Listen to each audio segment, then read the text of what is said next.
Hmm. Ini hakikat pasar ini. Yang harusnya kaum muslimin memahami ini, bahwasannya pasar itu hakikatnya empat, ya. Satu lagi, hakikat pasar. Pasar itu tempat yang sangat melalaikan dari berzikir kepada Allah. Pasar tempat yang sangat melalaikan dari berzikir kepada Allah. Apa dalilnya? Al-Hafiz Ibnu Katsir dalam tafsir beliau, Tafsirul Qur'anil Azim, ketika beliau menafsirkan firman Allah Ta'ala dalam surah Al-Jumu'ah ayat yang ke-11.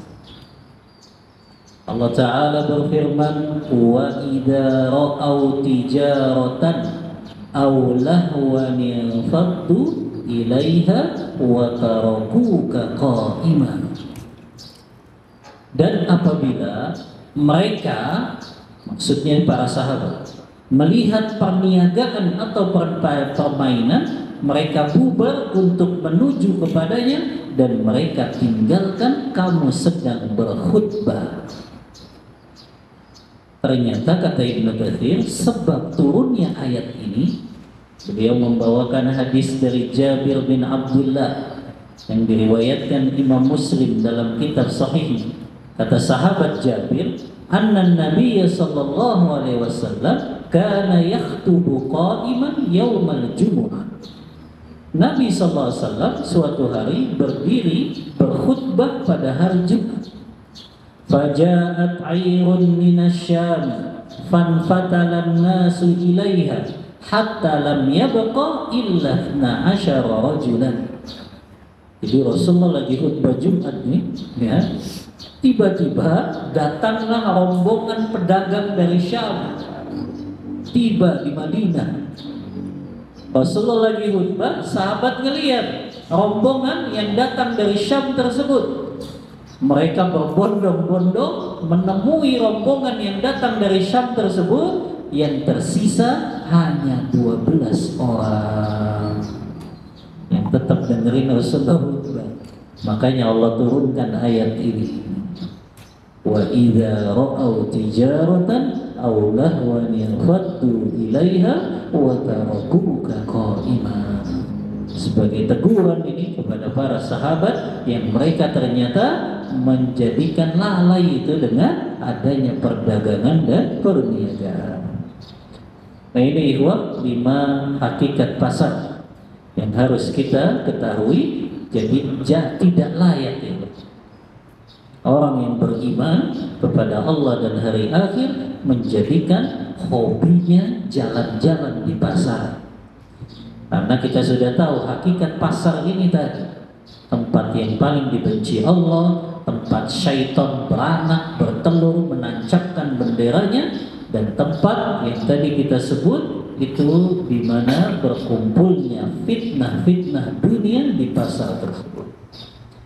Setelah kita tahu hakikat pasar, baru kita bahas apa saja adab-adab kita ketika kita masuk di dalam pasar. Yang pertama, al-iktsaru min dzikrillah ta'ala. Ketika sudah masuk pasar, jangan lupa memperbanyak zikir kepada Allah. Bahkan para ulama membuat kaidah berzikir kepada Allah di tempat yang di situ manusia lalai, maka pahalanya begitu besar di sisi Allah. Makanya membaca doa masuk pasar besar tidak pahalanya? Besar. Hafalan tuh doa masuk pasar? Kalau nggak diamalin ya lupa lagi. Karena kalau sudah mau masuk pasar, mau masuk mall, mau masuk supermarket, yang diingat barang yang mau dibeli saja. Lupa dia akhirnya baca doa. Padahal pahalanya besar. Hadisnya, ya, Rasulullah SAW bersabda, hadis yang diriwayatkan oleh Imam Tirmidzi dalam kitab Sunannya. Hadis ini juga diriwayatkan oleh Ibnu Majah dalam kitab Sunannya. Rasulullah bersabda, "Man dakhala suqa." Siapa yang masuk ke dalam pasar, faqala, dan dia membaca doa ini. Tuh hafalin ini doanya. La ilaha illallah wahdahu la syarikalah, lahul mulku wa lahul hamdu, yuhyi wa yumit, wa huwa hayyun la yamut, biyadihil khair, wa huwa ala kulli syai'in qadir. Hafal gak ikhwan? Ya? Hafal sudah? La ilaha illallah wahdahu la syarikalah, lahul mulku wa lahul hamdu, yuhyi wa yumit, wa huwa hayyun la yamut, biyadihil khair, wa huwa ala kulli syai'in qadir. Pendek kan?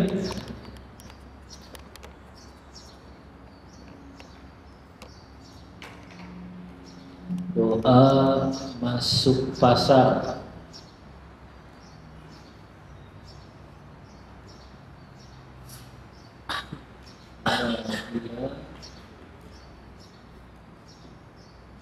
Illallah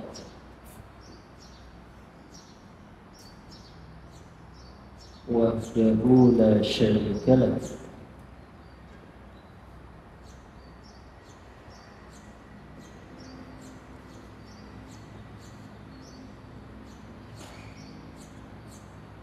lahul mulku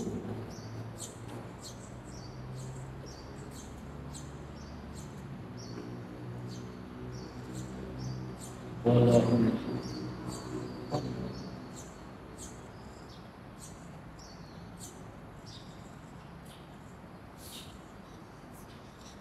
wa huwa ala kulli syai'in qadir.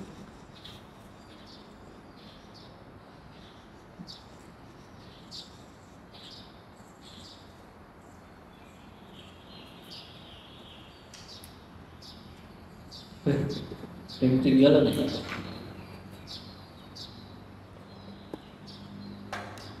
yuhyi wa yumit,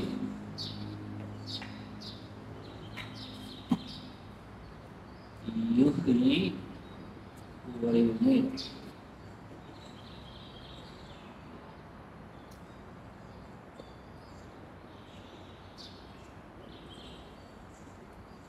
wa huwa hayyun la yamut,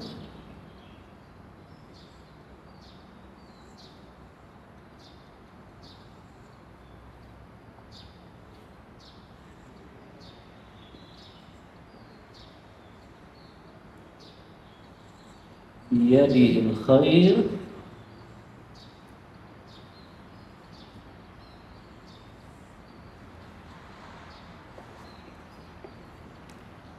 wa huwa ala kulli syai'in qadir.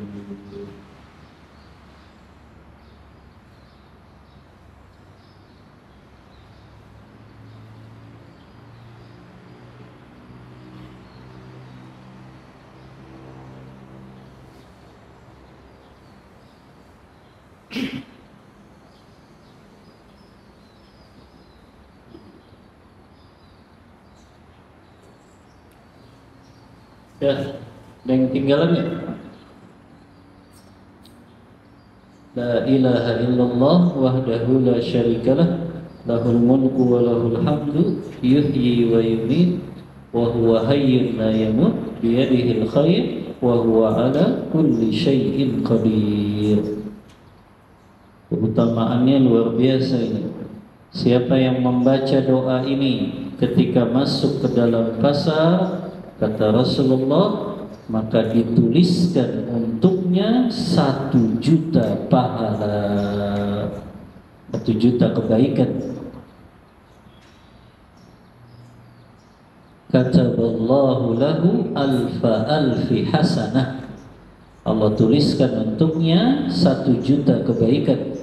Wa maha anhu alfa alfi sayyi'ah. Allah hapuskan darinya 1 juta keburukan. Wa rafa'a lahu alfa alfi darajah. Allah tinggikan untuknya 1.000.000 derajat. Dalam riwayat lain, wa bana lahu baitun fil jannah. Allah bangunkan rumah untuknya di surga. Disinilah keutamaan seseorang zikir kepada Allah di saat yang lain lalai melakukannya. Ya, membaca doa masuk pasar. Kita kalau nggak baca doa masuk pasar, kita akan lalai.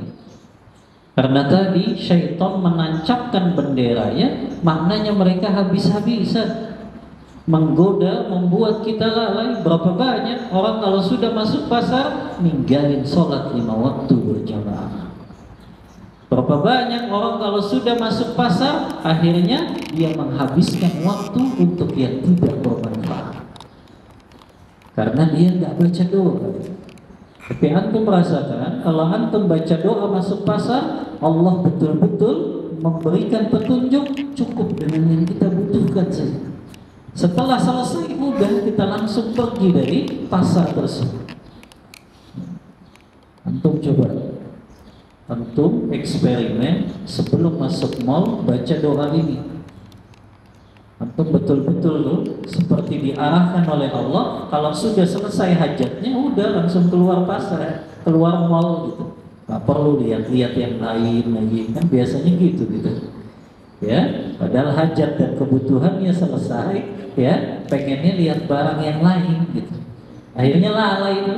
Di luar sudah azan, tetap aja keliling-keliling. Akhirnya lalai sholat 5 waktunya, lalai majelis ilmunya. Apalagi orang menghabiskan waktunya di pasar tanpa ada hajat dan kebutuhan, itu tadi hukumnya makruh dan tercela dalam syariat. Ya. Maka membaca doa masuk pasar pahalanya besar, dituliskan 1.000.000 kebaikan, dihapuskan 1.000.000 kesalahan, dan ditinggikan 1.000.000 derajat. Riwayat lain, dibangunkan rumah untuknya di surga. Ini adab yang pertama, ikhwan. Kita baca doa. Bahkan sebagian sahabat, ikhwan, seperti Abdullah bin Umar dan sahabat Abu Hurairah, pada hari-hari terbaik di muka bumi, 10 hari pertama bulan Zulhijjah, kan beliau diriwayatkan mereka berdua, Ibnu Umar dan juga Abu Hurairah, yakhrujani ila suq fi ayyamil ashri yukabbirani wa yukabbirun nas bitakbirihima. Dalam hadis riwayat Bukhari dan Muslim, sahabat Abu Hurairah dan Ibnu Umar keluar di 10 hari pertama bulan Zulhijjah ke pasar. Untuk apa? Untuk mereka bertakbir saja. Kan dianjurkan memperbanyak takbir di 10 hari pertama bulan Zulhijjah. Ibnu Umar dan Abu Hurairah keluar ke pasar bertakbir, manusia yang ada di pasar pun ikut bertakbir. Ini pahalanya besar, mengingatkan saudara muslim kita untuk zikir kepada Allah ketika berada di pasar. Ya. Nah, ini adab yang pertama, masuk pasar kita membaca doa. Yang kedua, adab ketika kita ke pasar, al-dhihabu ila suqi lihajatin syar'iyyatin. Seseorang pergi ke pasar itu hanya untuk memenuhi kebutuhan dan keperluannya saja. Adapun selesai dari itu tidak boleh dia berlama-lama berada di pasar. Nah tadi fitnah-fitnahnya begitu. Tadi dalilnya sudah kita sampaikan, ya, perkataan Salman Al-Farisi, la takunanna in istata'ta awwala man yadkhulus suq. Jika Anda mampu, janganlah jadi orang yang pertama kali masuk pasar. Wala akhira man yakhruju minha. Jangan pula jadi orang yang terakhir kali keluar dari pasar. Fa innaha ma'rakatus syaitan. karena pasar itu tempat medan perangnya syaitan. Mereka berkumpul di sana, wa biha yansibu rayatahu. Di sanalah mereka menancapkan bendera-bendera mereka. Maka ingat ikhwah, kalau ke pasar cukup tunaikan hajat kita, selesai langsung keluar dari pasar tersebut. Tidak usah berlama-lama berada di pasar, mall, supermarket. Kecuali antum memang ada hajat makan. Makan, ya sudah seperlunya saja. Ya, makanannya sudah habis, nggak usah lama-lama. Ya, selesai sudah. Ya, karena yang lewat di depan kita pasti wanita yang nggak pakai menutup auratnya, wanita yang seksi, ya, yang akhirnya merusak keimanan kita. Semakin turun tuh iman kita kalau sudah memandang perkara yang diharapkan oleh Allah. Nah, ini adab yang kedua. Kita berangkat ke pasar karena ada hajat dan kebutuhan saja dan tidak berlama-lama berada di pasar. Yang ketiga, hendaknya seseorang yang masuk pasar dia sudah mengatur cara berbelanjanya. Dia mengatur keperluan untuk yang dia belanjakan. Para ulama ikhwah membagi keperluan kita belanja itu menjadi 3 macam. Yang pertama, kita belanja itu bersikap pertengahan, tidak terlalu boros. Tidak terlalu boros maknanya barang-barang yang itu tidak ada keperluannya, manfaatnya, nggak perlu kita beli. Apalagi itu jadi sarana maksiat yang dibeli petasan, ya, ganggu tetangga. Apalagi mau tahun baru Masehi, subhanallah, ya. Orang masih belum paham itu adalah tindakan mubazir. Kata Allah, innal mubadzirina kanu ikhwana syayatin. Sesungguhnya perbuatan mubazir itu adalah temannya syaitan. Wasyaitanu li rabbihi kafur. Padahal syaitan itu kepada Rabbnya bersikap kufur. Maka mengatur keperluan belanja itu yang pertama, tidak boros dan tidak melakukan perbuatan mubazir, membelanjakan harta untuk yang tidak bermanfaat atau bahkan yang diharamkan oleh syariat. Yang kedua, cara mengatur belanja ikhwah, ya, berbelanja sesuai dengan kebutuhan. Yang didahulukan kebutuhan primer terlebih dahulu. Atau para ulama menyebutnya kebutuhan doruri. Doruri itu primer, yang kalau kita tidak penuhi kita akan binasa. Makanan pokok, minuman yang memang kita perlukan untuk berbelanja, hal tersebut itu namanya kebutuhan doruri atau primer. Kemudian kalau memang ada kebutuhan sekunder yang kita perlukan, maka kita boleh membelinya. Itu disebutnya dengan kebutuhan al-haji. Jika tidak ada, kita masih bisa hidup, tapi hidup kita penuh dengan kesulitan. Contohnya apa itu? Barang yang sekunder ini, kita masih bisa hidup tanpa itu, tapi akan kesulitan. Apa contohnya? Handphone, ya. Kita masih bisa hidup nggak tanpa handphone? Bisa, tapi akan kesulitan. Karena rata-rata sekarang handphone ya sudah pada punya untuk berhubungan. Ya, kita mau tahu fulan ada di rumah atau enggak, ya kan lewat HP dulu. Jangan sampai kita datang orangnya nggak ada, malah menyulitkan kita. Ya, tapi beli handphone juga tidak yang terlalu, ya, memboroskan kehidupan kita. Yang ketiga, cara berbelanja yang diatur itu jangan sampai berbelanja dengan berhutang. Ini nih yang hobi punya kartu hutang, kita semakin dimudahkan ngutang sana ngutang sini. Dengan adanya kartu kredit tinggal gesek saja ya. Nah ini tidak dianjurkan nih ya. Berbelanja sesuai kemampuan kita saja. Jangan maksain. Pengen punya HP bagus gitu ya, pengen belinya iPhone, padahal duitnya cuma 3 juta. Akhirnya ngutang cuma buat DP aja 3 juta ya. Nah, nggak perlu itu ya. Berbelanja sesuai kebutuhan kita sih. Anda sering sampaikan bahaya berhutang. Yang pertama, Rasulullah berlindung dari yang namanya ngutang. Wah, hadis Bukhari Muslim, kata Ibunda Aisyah, kana Nabi sallallahu alaihi wasallam yad'u fi salati.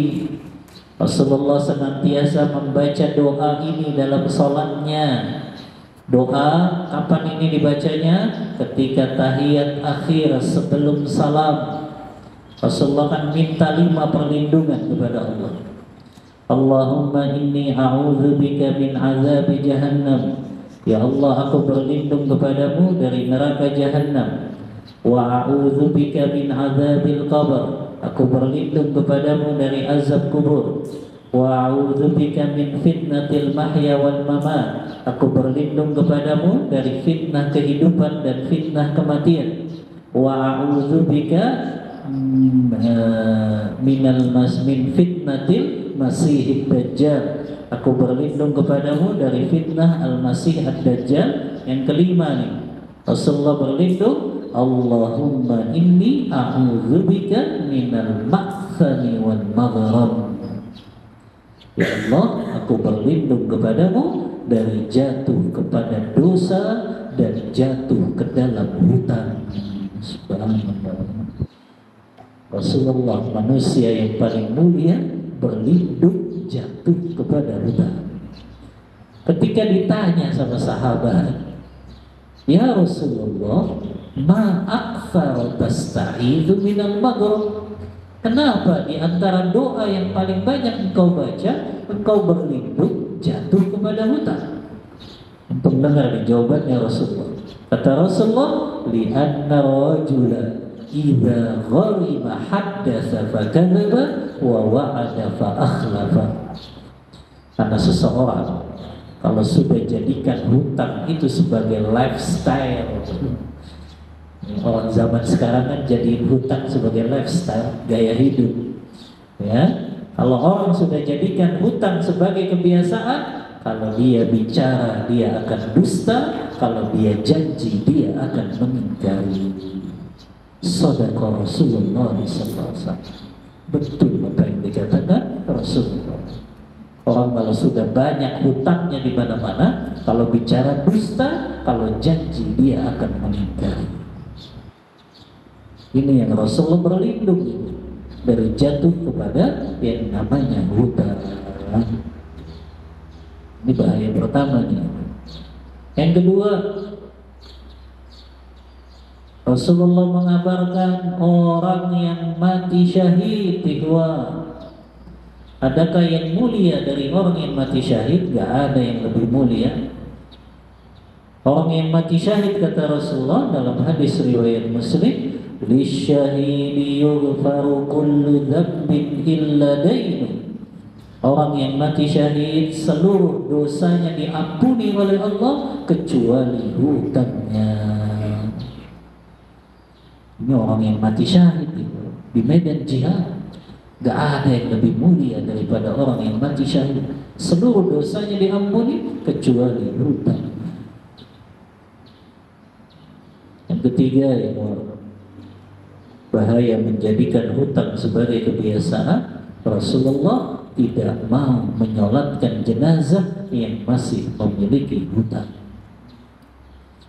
Manusia paling mulia gak mau nyolatin jenazah yang masih memiliki hutang. Artinya ini itu peringatan bahwa orang itu kalau berhutang itu hanya untuk kebutuhan primer.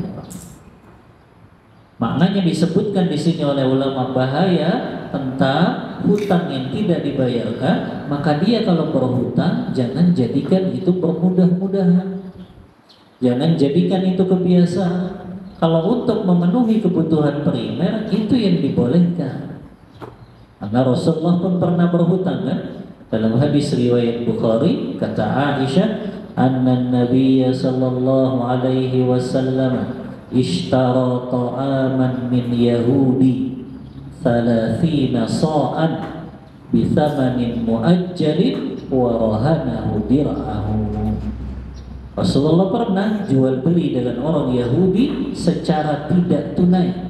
Beliau beli 30 sok gandum dan beliau gadaikan baju besi beliau. Tapi untuk memenuhi kebutuhan apa? Primer, Rasulullah nggak punya makanan. Beliau beli 30 sok gandum secara tidak tunai.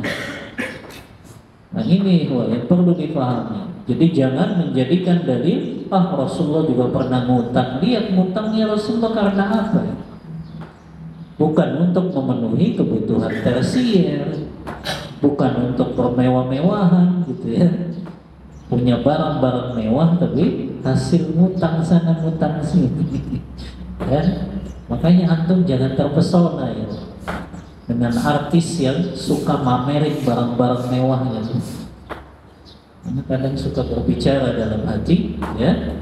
Ini kok artis suka mamerin barang mewah, coba suruh pamerin hutang-hutangnya.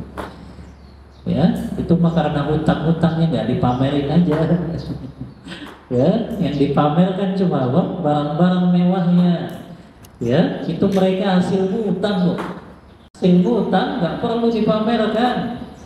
Ya, kalau kita tahu itu hasil hutang, mereka memamerkan barang-barang mewah tapi hasil hutang sana hutang sini. Maka lebih mulia kita yang punya apa adanya tapi cash itu. Lebih mulia mana hutang apa cash? Lebih mulia cash kan? Ya, maka ini gaya hidupnya orang kafir ini, suka hutang sana hutang sini. Ya, nah, ini bahaya yang ketiga itu. Setiap ada jenazah yang datang kepada Rasulullah, pertanyaannya satu, hal alaihi dain, apakah jenazah ini masih punya hutang? Dalam hadis riwayat Muslim kata Jabir, jenazah ini masih punya dinaron ya Rasul, masih punya hutang 2 dinar. Apa jawaban Rasulullah? Tusalluna ala sahibikum. Kalau begitu kalian saja yang menyolatkannya. Subhanallah, Rasulullah nggak mau nyolatin jenazah yang masih memiliki hutang. Ini untuk apa ini? Peringatan buat umatnya. Ya, ini peringatan nih, ya, bahwasannya jangan bermudah-mudahan dalam berhutang. Yang keempat, bahaya jadikan hutang sebagai kebiasaan. Orang yang nggak bisa melunasi hutangnya sampai datang hari kiamat, maka dia harus bayar dengan pahala-pahala amal solehnya. Rasulullah bersabda dalam hadis riwayat Tirmidzi, "Man mata wa alaihi dainun," siapa yang wafat meninggal dunia dan dia masih membawa hutang, hutangnya nggak dilunasi sampai hari kiamat, dia harus bayar dengan pahala amal-amal soleh. Dia nggak bisa bayar lagi dengan dinar dan dirham. Falaisa alaihi dinarun wala dirham walakinnahal hasanat wasayyi'at. Tapi dia harus bayar dengan pahala-pahala amal soleh. Kalau pahalanya habis, dosa orang yang pernah dia berhutang kepadanya ditransfer kepadanya. Jadilah dia orang yang bangkrut pada hari kiamat nanti. Ini ya, 3 cara ya kita mengatur belanja kita, ya, bersikap pertengahan, berbelanja sesuai kebutuhan dan nggak perlu sampai berhutang. Ini ada yang keberapa? Yang ketiga. Yang keempat, adab ketika kita berada di pasar. Badlus salami ala man arafta wa man lam ta'rif minal muslimin. Menyebarkan salam kepada orang yang kita kenal ataupun yang tidak kita kenal dari kalangan kaum muslimin yang ada di pasar. Ini paling susah nih kita amalin ya. Kalau di pasar kita nyebarin salam ke orang yang kita ketemuin, atau minimal kita masuk toko kita salam. Assalamualaikum warahmatullahi wabarakatuh. Ya. Jadi jangan ngucapinnya Assalamualaikum, itu pahalanya 10 gitu. Assalamualaikum warahmatullahi, pahalanya 20 kata Rasul. Assalamualaikum warahmatullahi wabarakatuh, baru pahalanya sempurna 30. Maka kita usahakan ya badrus salam, menyebarkan salam ketika berada di pasar. Dan ini diantara amal ibadah yang menyebabkan seseorang masuk ke dalam surga. Dalam hadis riwayat Tirmidzi yang beliau mengatakan hadis ini hasan sahih, Rasulullah bersabda, "Ya ayyuhan nas, abshus salam wa at'imut ta'am wasilul arham wasallu wan nasu niyam tadkhulul jannata bisalam." Kata Rasulullah, wahai sekalian manusia, sebarkanlah salam, berikanlah makan, sambunglah silaturahim kepada kerabat, sholatlah di waktu malam di saat manusia tidur, maka engkau akan masuk surga dengan selamat. Ucapkan salam. Ya, ini bagian dari syiar Islam dan sebab seseorang masuk ke dalam surga. Ya, makanya antum ajarkan salam. Ya, nggak tahu ini kenapa sekolah akademik kok mengucapinnya selamat pagi, selamat siang. Padahal antum muslim kan, mereka tahu kenapa nggak assalamualaikum saja. Ya, harusnya kan kalau dia tinggal di negeri kafir, iya kita tahu hukumnya mayoritas kafir, maka kita nggak asal mengucapkan salam. Tapi ini kan kita di negeri mayoritas muslim, maka bertemu dengan muslim ya adalah mengucapkan salam, yang itu bagian dari doa. Nah ini sunnahnya kalau kita di pasar pun kita mengucapkan assalam. Yang kelima, di antara adab kita ketika berada di pasar, an-nushu bainal muslimin, saling menasehati di antara kaum muslimin jika didapati melakukan kemunkaran di pasar. Ini pernah dilakukan Rasulullah.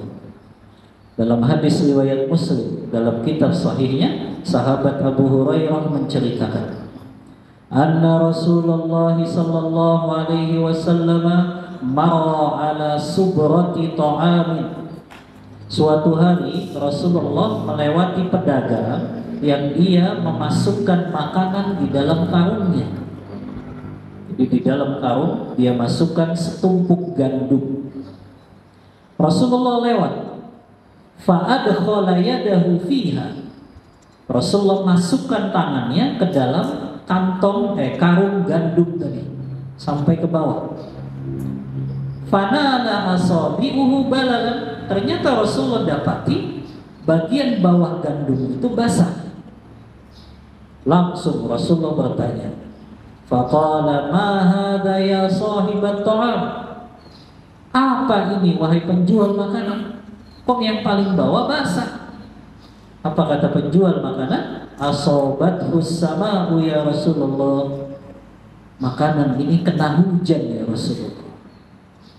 Lalu Rasulullah katakan, afala ja'altahu fawqa ta'am kayyarahu nas man ghasya falaysa minni.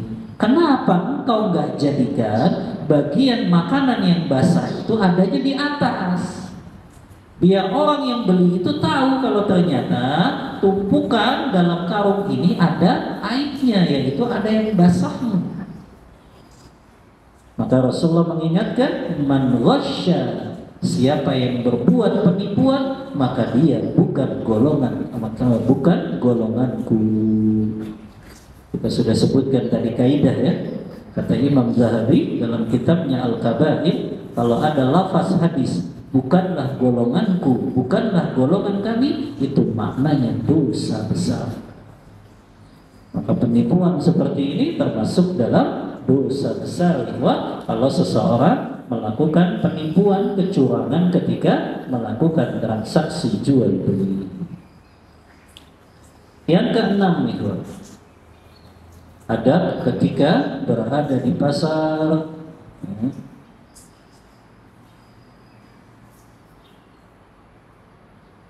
Yang keenam, tarkul khisami wasiyahi wa raf'il aswad, meninggalkan pertengkaran, berteriak-teriak, mengangkat suara di pasar.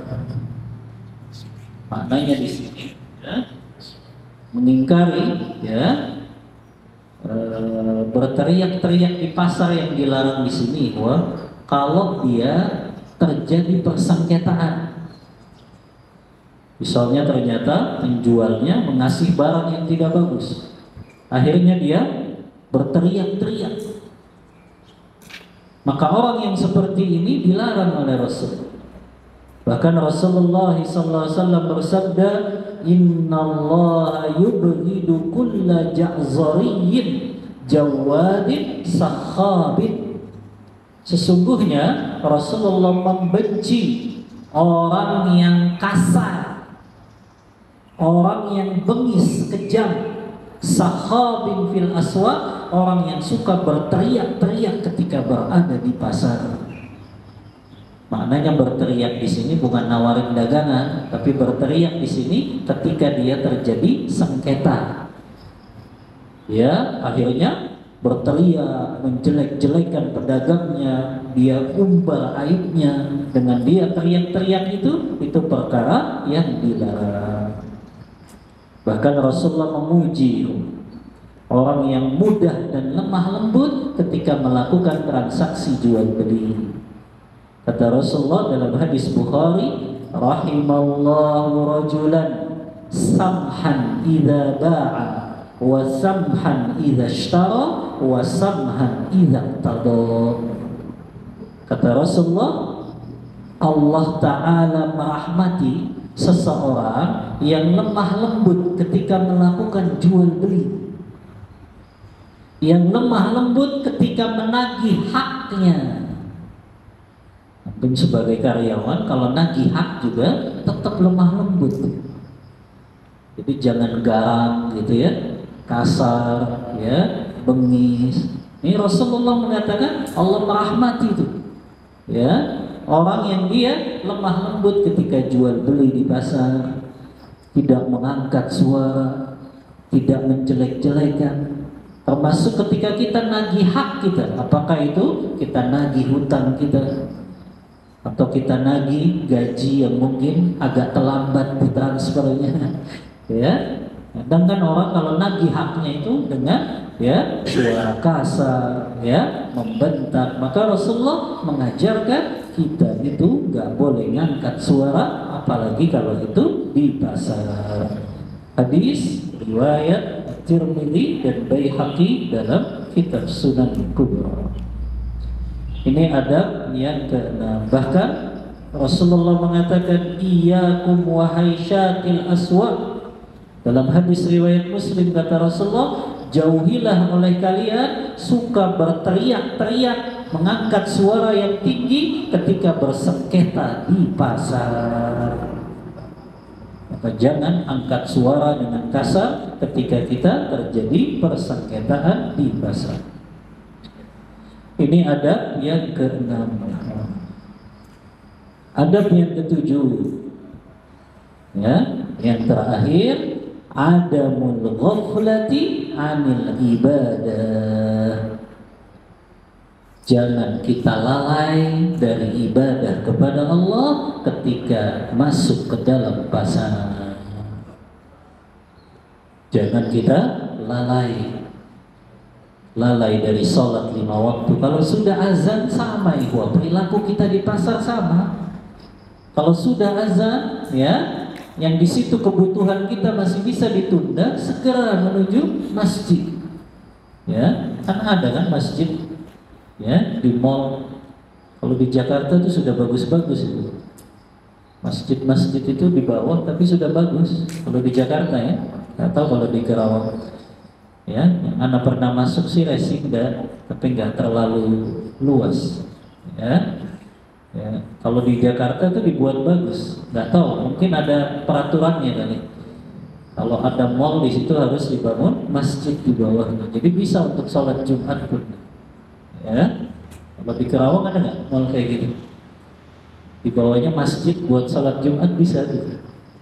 Nggak ada kayaknya, belum ada. Ya. Rata-rata kecil, sudah di basement kecil lagi. Ya, tapi kalau di Jakarta bagus. Ya. Di mall-mall itu sekarang harus kayaknya ada masjidnya di bawah yang bisa untuk sholat Jumat. Ya. Nah ini jangan lalai. Anda pernah ceritakan ke antum ketika Ibnu Katsir menafsirkan firman Allah Ta'ala dalam surah An-Nur ayat 37. Allah Ta'ala berfirman, rijalun la tulhihim tijaratun wala bai'un an dzikrillah wa iqamis salati wa ita'iz zakat yakhafuna yawman tataqallabu fihi al-qulubu wal absar. Surah An-Nur ayat 37. Rijalun, Allah puji di sini rijal. Rijal di sini siapa maksudnya? Para sahabat. Kenapa Allah puji para sahabat Rasulullah? La tulhihim tijaratun wala bai'un an dzikrillah. Mereka tidak terlalaikan dari perdagangan mereka, perniagaan mereka, dari jual beli mereka. Jadi ternyata mayoritas sahabat pun memang mereka dagang gitu. Mereka dagang di pasar. Tapi lihat kata Allah, Allah puji. La tulhihim tijaratun wala bai'un an dzikrillah. Mereka tidak terlalaikan dari perdagangan, perniagaan dan jual beli mereka dari berzikir kepada Allah. Mereka mendirikan salat 5 waktu, mereka membayar zakat karena takut adanya hari nanti di mana mata-mata manusia akan terbelalak, yaitu datangnya hari kiamat. Anda pernah sampaikan tafsir Ibnu Katsir ketika menafsirkan ayat ini. Ibnu Katsir dalam tafsirnya, Tafsirul Qur'anil Azim, ketika menafsirkan ayat ini, beliau membawakan perkataan sahabat Abu Darda radhiyallahu anhu. Sahabat Abu Darda, inni aqamtu bid-durj. Aku punya toko di pasar. Ubayi'u wa ashtari. Aku jual beli dengan tokoku tersebut di pasar. Wa arbahu kulla yawmin 300 dinar. Catat ini. Kata Abu Darda, aku meraih keuntungan setiap hari dari tokoku 300 dinar. Setiap hari berapa keuntungannya Abu Darda? 300 dinar. Kita hitung-hitungan nih, 1 dinar 4,25 gram. Berarti 1 dinar berapa hari ini? 4.250.000. Dikali 300 berapa? 300 dinar nih penghasilannya Abu Darda sehari. 1,2 M.